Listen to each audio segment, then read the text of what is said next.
I'm here with Nancy of Earthsave Canada at the Taste of Health. Nancy, hello. Hi. Hi. Tell us a little bit about Earthsave.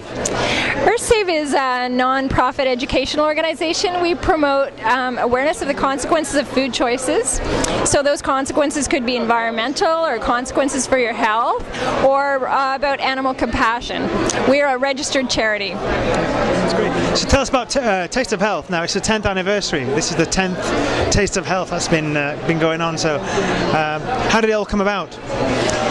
Well, Taste of Health, I believe, started at the Roundhouse Community Center, which was a fabulous venue, and pretty much the same show as it is today, only much smaller. A lot of people ask us, why did you move from the Roundhouse Community Center? It was a fabulous venue, but we just outgrew it. So what you see today, 10 years later, is the consequences of 10 years of growth of Taste of Health, which means a lot more vendors, a lot more of the public coming in, and we've had to expand to a much larger venue. Very excited to have 10 years worth of Taste of Health, of fabulous speakers and such great attendance at the show. So in that time you've seen vegetarian, veganism and the awareness for environmentalism, you've seen it grow? Certainly in the last few years the awareness of the environmental impacts of food choices has really grown. As well, we're seeing a new issue that we really haven't focused on in past years, and that's a social justice angle. The fact is that a lot of cropland now is being used both to raise crops for biofuels and to raise crops to feed animals, so that more people in countries such as third world countries now have the disposable income to purchase more expensive food products like beef, and so land is being diverted to those uses, and as a consequence the poorer people can't afford the grains to sustain themselves, and so we see 800 million people who are starving at this moment. And so it becomes a social justice issue when people start saying, so for me to eat my steak, that means somebody is not even able to feed themselves? That's just not right.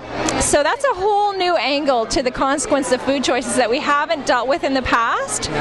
Yes, and as a matter of fact, I was just in the keynote speaker presentation of David Pimentel, and I asked him what the consequences were going to be in the next 50 years. And I'm talking about the consequences in North America, the consequences in Canada, because people are not,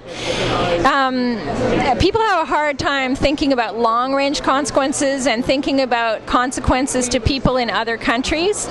So I asked him what's going to happen in the next 50 years to our diets here, and he said people are going to have to change. And I said, well, what does that mean, going to have to change?